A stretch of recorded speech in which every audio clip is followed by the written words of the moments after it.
Well, good morning. Good to see everyone here today. I'm so glad that you're here. If any of you were wondering, this morning before I left the house, every button, every buckle, every snap, everything was checked before I left. So we're in good shape. There was a wardrobe malfunction last time I preached that brought me some great anxiety, so all is well this morning. Yesterday, just real quick, yesterday we had our car show. And it was phenomenal. I mean, God showed up. There were cars there, but the Lord was there. 84 cars were here, and we had hundreds of people coming to our campus. But there were people who came to our campus who would have never come to our campus had we not had a car show. So, church, thank you for, yes, amen to that. What a great event and what a great day. It was a long day, but it was so good to see everyone there and to know that the Lord was moving in ways that a car show could only do. Well, this morning, Mitch and Shannon are in Boston. They are waiting for their grandchild, Caden, to be born, and I'm not sure if he's here yet. The last I'd heard, they were still waiting. But man, I know they're excited to be there with Ashton and Bradley, and we just pray for them and their journey home and all the good things that will come that way. So he asked me to preach, and I'm happy to do that. A few weeks ago, we ended our 31-week journey through the book, The Story, and that concluded. It was a great study, a great series. And so Mitch decided to do a couple of series after that called Cutting Room Floor. There were stories in the Bible that didn't make the story, and so he looked at those. And one of those he looked at last week was Jonah, and so this week we're going to be looking at the book of Job and see what we can learn from that in this Cutting Room Floor. Next week he's going to start his new series called The Journey, and I know that you'll be blessed by that, and we look forward to having Mitch back in the pulpit. So this morning we're going to be looking at the book of Job. We're going to look at all 42 chapters. So I hope you're comfortable. Just kidding. But we are going to look at the book of Job, and we're going to go through the whole book. And so we have a lot to cover and a lot to unpack, so buckle up. My grandmother was my pen pal for about 25 years, I would say. We wrote every week. I wrote her on Monday. She would usually write me on probably Wednesday or Thursday, I would guess. But we kept this correspondence up, and she was full of all kinds of wise sayings. Two that came out. One was, you can't unring a bell. And it took me a long time. As a kid, I thought, that's the craziest thing I ever heard in my life. But now as an adult, boy, you can't unring a bell. And I think that has a lot of meaning to several people. The other thing that she said that really rang true, especially as she would say it from her bed as she was dying of bone cancer, she would say, it's a good life if you don't weaken. And so that truth rings in my head every time I hear my grandma say, it's a good life if you don't weaken.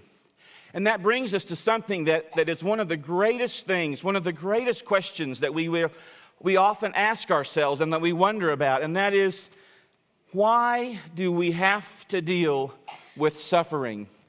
What is it about us? Why do we have to live in this fallen world coping with suffering, especially when it touches the people that you love, especially when it touches you, when you're at the prime?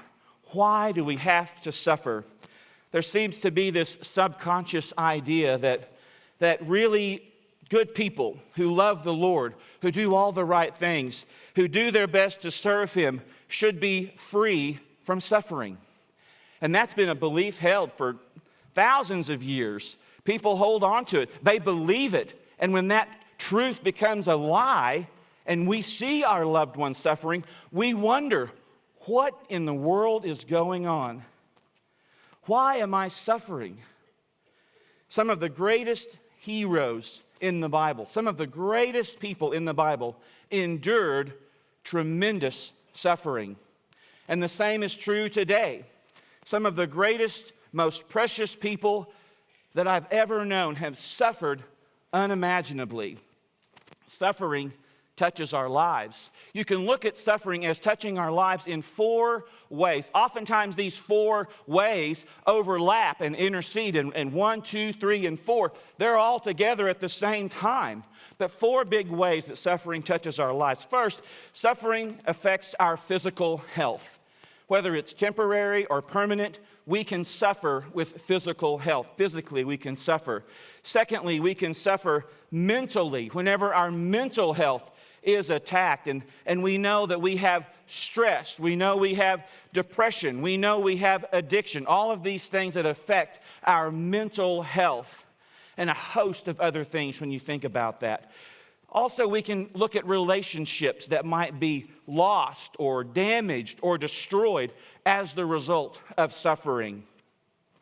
And then there's a spiritual attack. Whenever spiritually we find ourselves in a dry and barren land, and we may be lost or destroyed or struggling in some way, and we feel farther from God than we ever felt as we are suffering. Some suffering lasts for a short time. Other sufferings never quit and follow you until you go to glory and you leave this world. But we suffer. Many of us are burdened with suffering this morning. Many of us have a loved one who is suffering this morning. Many of us are asking that question this morning. Why am I suffering? Why are they suffering? Will we make it through? And the story of Job comes in and provides us with hope. The story of Job comes in and gives us peace and answers to our questions. Job was a righteous man who served God with his whole heart. And yet, in a matter of hours, everything dear to him in this world was gone. His possessions were destroyed. His children were killed. His health was ruined. Job didn't understand why these things were happening. He didn't understand why he was being subjected to all of this suffering and all of this anguish. And he looked to the heavens and he asked God, how much more can I take? Can things get any worse? And they did. Job was suffering. And if Job didn't already feel abandoned and isolated and alone, you know he does the minute his wife comes in the room and says, "Curse God and die. We got to get this over with." His friends didn't understand. His wife didn't understand. He didn't understand. Little help was offered. Job ended up devastated at every point of his being, physically, emotionally, relationally, and spiritually. I've had some bad days, but I've never had a Job bad day. Job suffered. And like Job, we find ourselves crying out to the Lord, "Why am I or the people that I love suffering?" We just want to know why. And that's why this book is so relevant to us today, because it speaks to us and addresses the question of why. But interestingly enough, it doesn't give us the answer to why.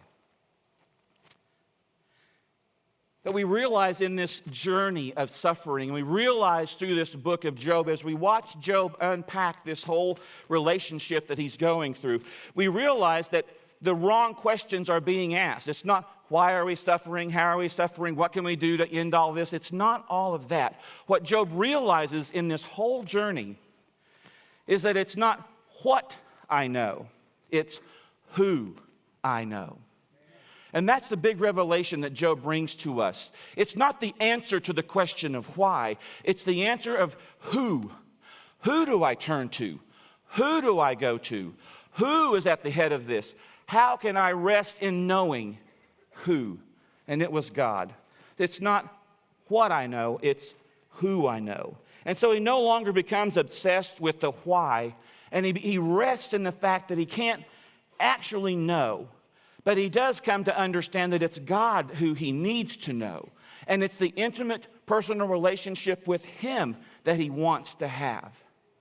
And so let's look at each character in the book of Job and kind of see how things work together and come to some conclusions and answers here this morning. First, let's look at Satan. If you're on your handout, that's the first line that we're going to follow. Satan, he reveals to us that suffering pushes us to forsake God. Satan made Job suffer. Satan destroyed Job's possessions. Satan killed Job's children. Satan ruined Job's health. Satan always has evil intentions in mind. 1 Peter 5:8 says that he is prowling around. The enemy, Satan is our enemy. And the enemy is prowling around like a roaring lion looking for someone to devour. He is waiting for you to be at your weakest point. He is waiting for you to be your most vulnerable. And that is when he comes in and he attacks and he begins to destroy your life.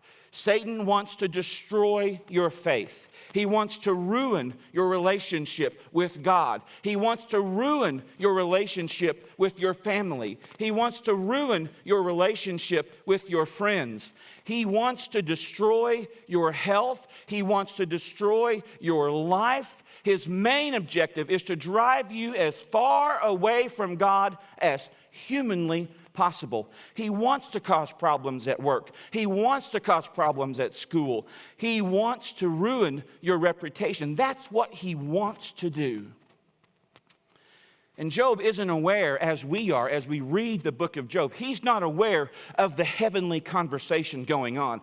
He's not aware that Satan and God had a convo about how much suffering God would allow and all the things that were going to happen. He's not aware of all of that. But we are.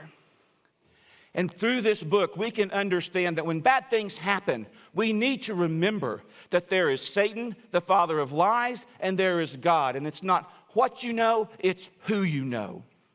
And we rest in knowing that God is there, and the father of lies will tell us that God is not with us, that God doesn't love us. And when we're hurting, Satan whispers lies to us to get us to doubt God. If God really loved you, he wouldn't give your grandmother bone cancer.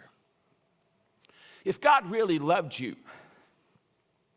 the last time I saw my grandma, I spent the entire day with her, 12 hours. And at the end of that 12-hour mark, I held her hand almost the entire day. And as I left, and it's funny now, but as I left, she said, "Your hands sure are soft. Do you even work?" Yeah, I'm a minister. "Oh, you're a minister? Well, my grandson is a minister. Do you know him?" "I do." "It's me." And the look on her face when she realized, I don't know if she knew me the whole, I don't know all that. But boy, you talk about a long ride home. My grandma didn't know me. Satan can whisper a lie into you that can destroy you through that weakness. He wants to destroy you. He whispers those lies to you. If God really loved you, he wouldn't do this. And it's easy to fall into that trap. It's easy to blame God. It's easy to get mad at God. It's easy to walk away from your church. It's easy to walk away from your faith. It's easy to walk away when you suffer because you see that God is not there and he couldn't be more in your life. But we feel abandoned. We feel frustrated.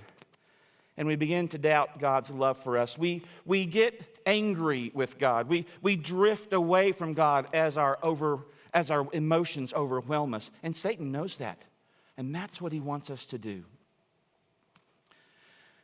When we suffer, remember these two things. Hold on to these truths. God is 100% in control. And God is 100% good. Those two things will never change. The goodness of God and the control of God will never change.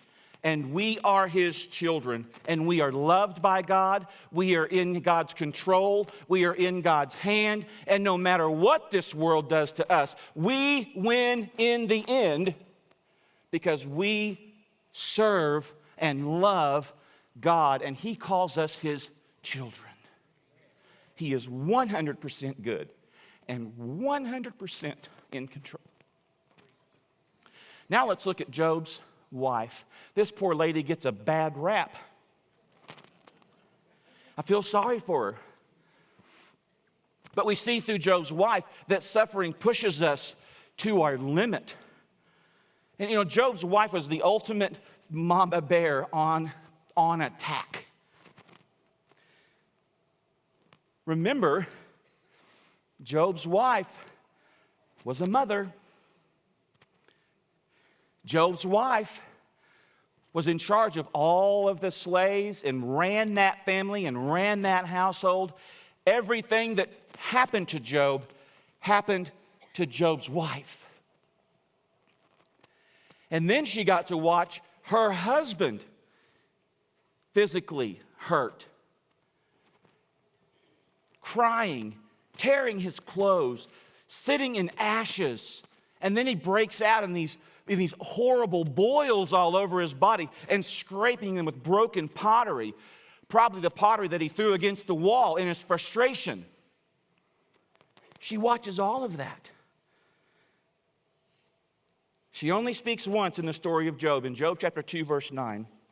She just didn't understand why her family was suffering. She couldn't articulate why she was suffering. She loved her husband. She hurt with her husband. And when she saw Job in that excruciating agony, at his breaking point, what more can he handle? And there's one more thing. And then his health is destroyed.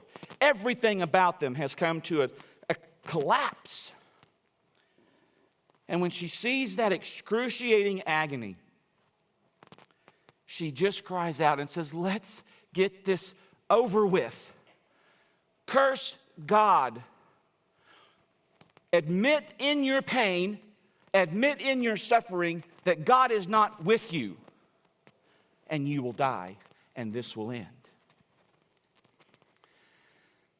When prolonged, unexplainable, unimaginable suffering smacks us in the face, we are tempted to give up.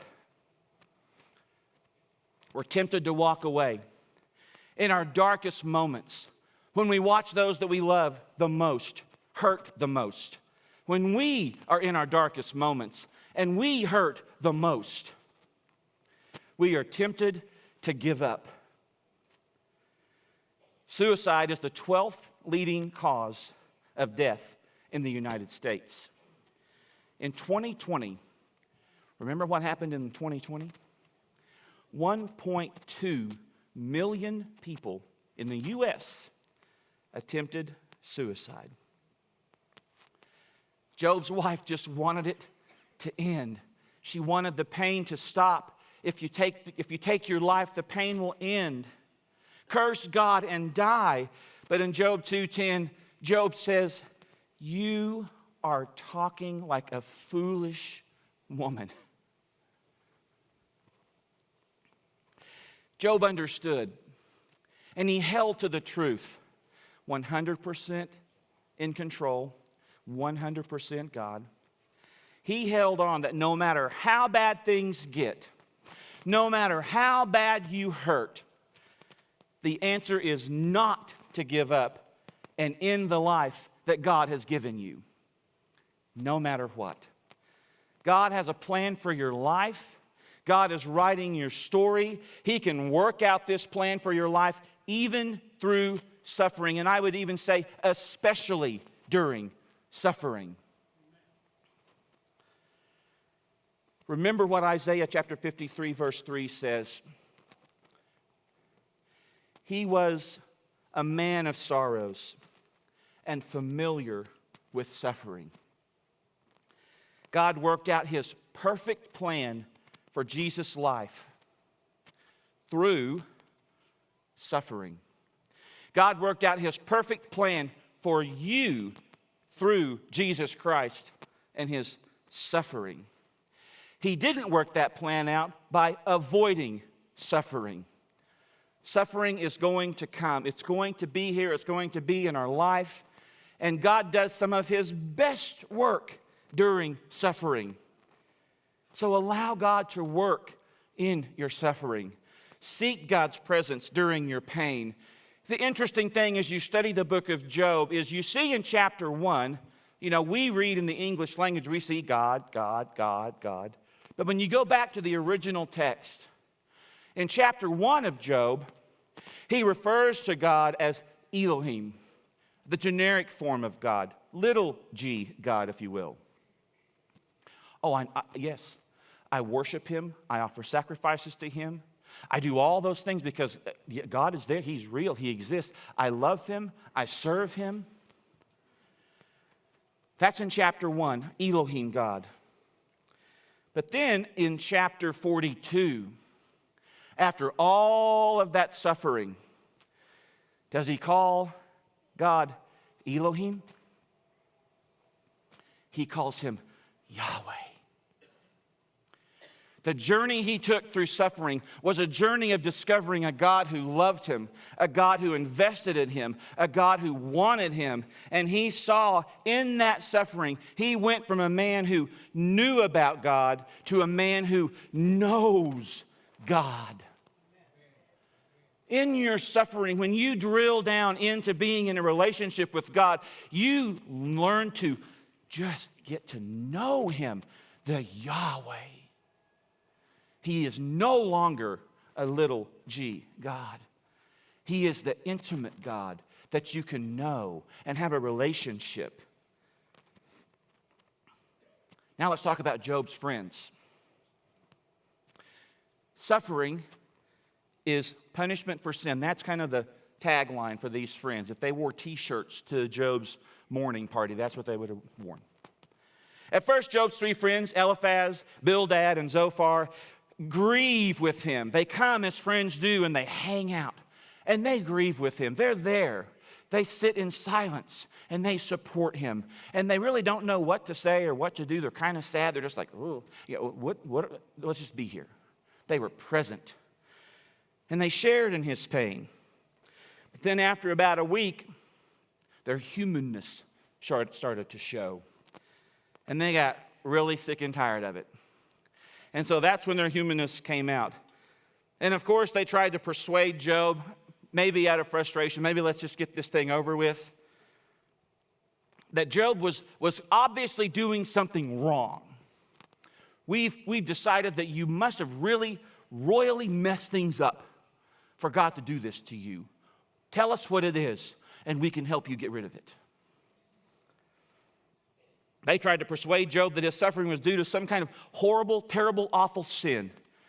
And they wanted him to repent and be convicted of it and let God finish the punishment so we could move on. Eliphaz told Job he was suffering because of his sin. In Job 4, 5, 15, 22, that was his thing, man. You are suffering because of your sin. Bildad told Job he would not admit the sin. Oh, I know you did something wrong. You're just not telling us. Still suffering. If you just admit it, if you just tell us and God and the world, then it'll be over. Zophar was probably, I don't know. He was just like, hey, you know what, Job? You got this coming to you, brother. I don't know what you did, but it was awful. And you deserve it. You got this coming to you. You know, with friends like that, you really don't need enemies. They were not there for him. All three obviously had good intentions, but man, they inflicted more pain than more help. And I think that, Job's three friends didn't understand the mind of God. They didn't understand what was going on. They didn't find themselves turning to prayer. They didn't find themselves leaning into God. Many people have often tried with their best intentions to say things to you that couldn't have been the worst thing to say at the worst possible moment of your life. We've all been there. I've been that person. I felt horrible about it. We all have friends. We have been that friend. If you ever need me, call. Something bad happens and you call, voicemail.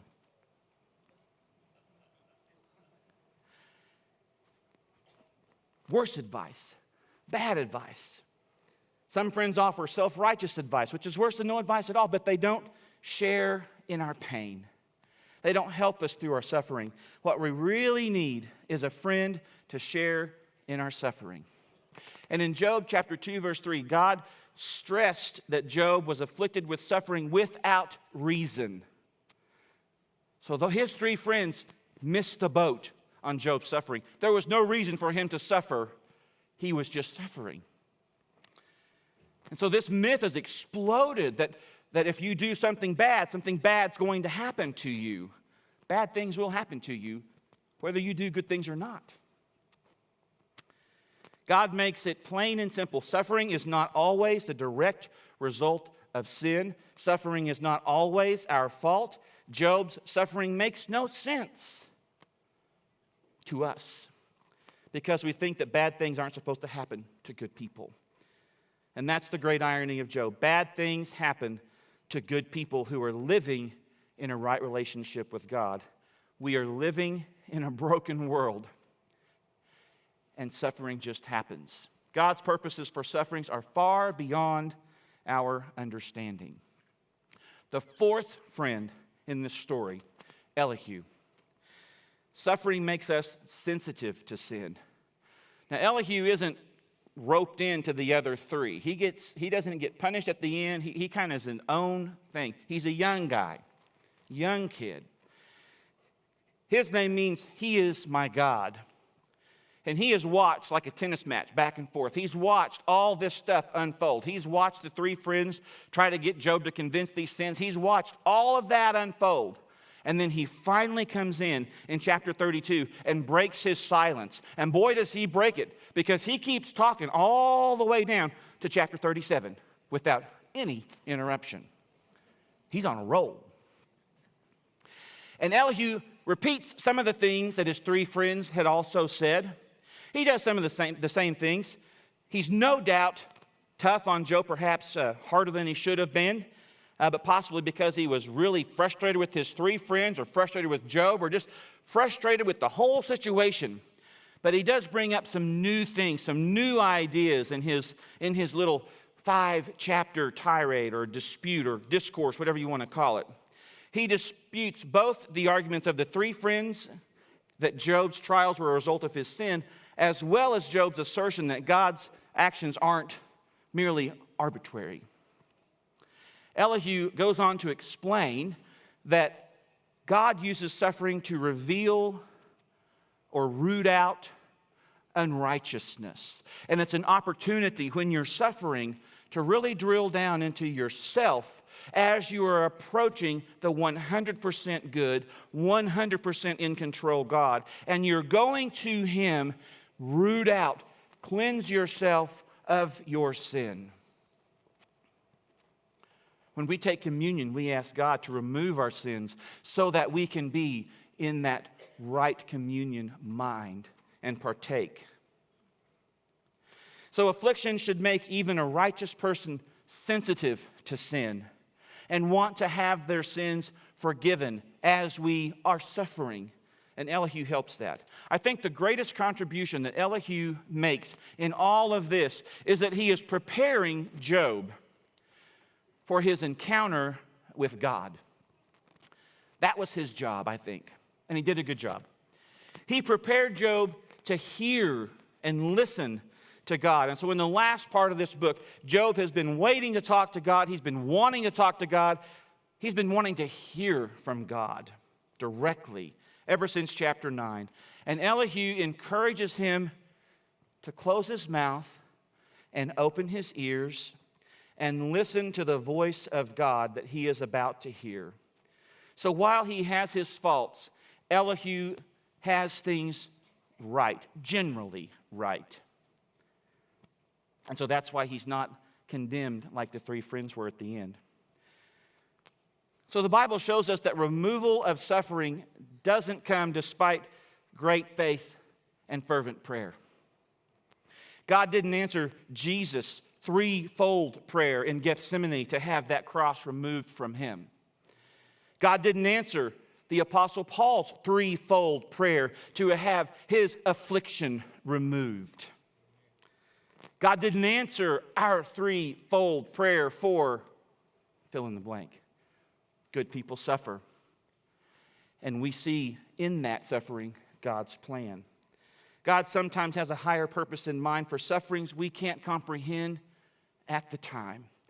God uses suffering to develop our faith. He uses suffering to develop our character. He uses suffering to help us drill down and remove our sin so that we can be closer to God, which makes our testimony of a 100% good God, a 100% in control God, seem right in the world when the suffering we are enduring draws us to Him and not away from Him.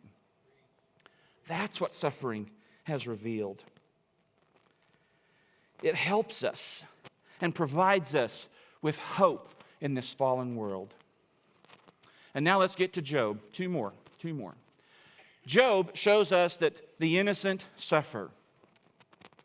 The reason for Job's sufferings are a mystery, as we've already covered. Job's wife didn't understand, his friends, no one understood why he struggled. Job didn't struggle with the pain of his suffering as much as he struggled with the question of, why am I suffering? Why? What have I done? I won't do it again. Just tell me what I did. 16 times Job asked, why am I suffering? Why are you allowing this to happen? Job allowed the question, why, Lord, to cause him to doubt God's goodness. Church, we cannot let our suffering question God's character.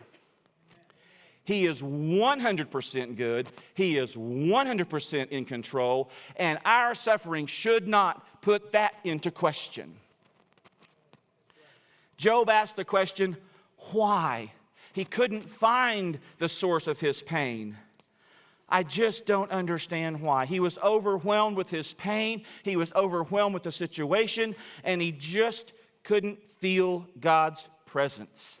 He felt alone. He felt abandoned. He felt unable to connect with God, the little g God. Job's inability to find God during his pain was his biggest struggle. It was far more painful than the physical, emotional, and relational trouble he was going through. And so during his horrific suffering, he was severely tested.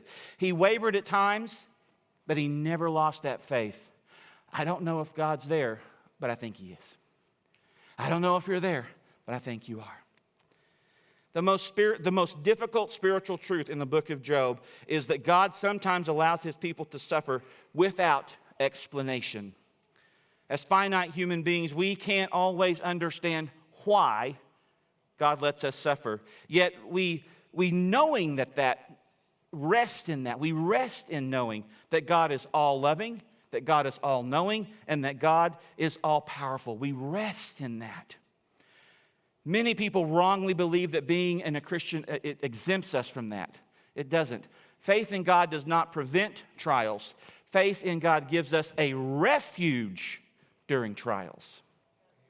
It gives us a place to go. It helps us hold on to this fallen world and know that God is 100% good and 100% in control. Even if we can't identify and articulate the reason for our suffering on this side of eternity, we must trust in God. He is in control even when we can't sense it. Hold on to that truth. And now let's come to God. Suffering teaches us to trust in God for who He is and not what He does. After 37 chapters of silence, God finally answered Job in chapter 38. God spoke to Job out of a mighty storm to impress him with his infinite power.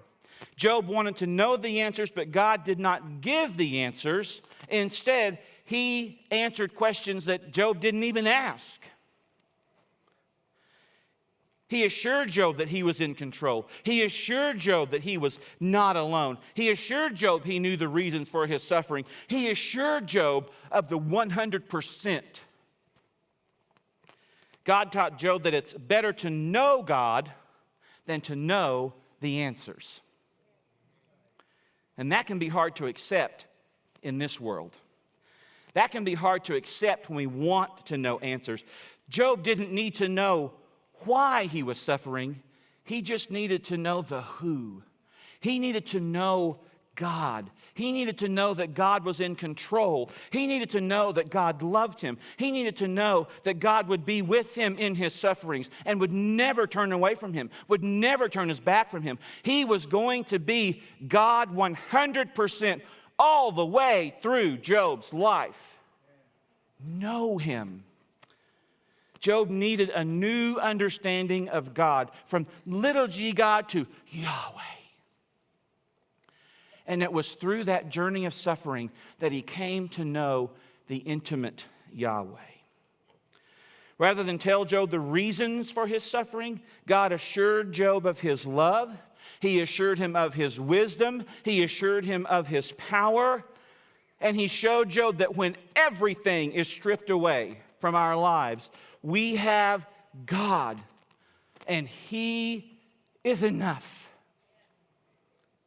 No matter how bad life gets, God's love, God's grace, God's goodness, God's 100% is enough. God gives us his presence. He gives us his word. He gives us his people to help us in our trials, and that's enough. If you underline any passage in the book of Job, underline this verse, Job 42:5. My ears had heard of you, but now my eyes have seen you. The connection. That's where you see the journey from little g God to Yahweh. I've always heard, but I've never seen it. This church can testify to Job 42:5. When our ears have heard it, but now my eyes have seen it, and I'll never be the same again. Job sees God, and that's enough. You can list all the unanswerable questions to prove that God is harsh, that God is unloving, that God is cruel, that God is distant. You can use the book of Job that way if you want to. You're wrong. You'd have to get a pair of scissors and do a lot of cutting, because you'd have to cut out the rest of the book of Job. That's not how Job heard it, and that's not how we should see it, because it's not true. All of his life, Job had been a good man. All of his life, he had believed God. All of his life, he served God. All of his life, he had discussed God and notions about him and prayed for him. But it wasn't until the storm, it wasn't until the suffering, it wasn't until all of those calamities happened that he saw him. Suffering reveals God, and we see him in our suffering. When we suffer, it's not what you know, but who you know. It's not another book. It's not another program. It's not another self-help this or that. The answer is a relationship and faith in Christ. Hold on. Drill down into that 100%. This morning, if you're suffering, this morning, if you need your eyes to see, if you've always heard but you need your eyes to see for the first time, I assure you, you are in a church that has people who know and can relate to your suffering, and we will walk with you, we will pray with you, and we will help you in your suffering to know him in the storm. If we can help you in any way, I would love for you to connect with us this morning as we stand and sing.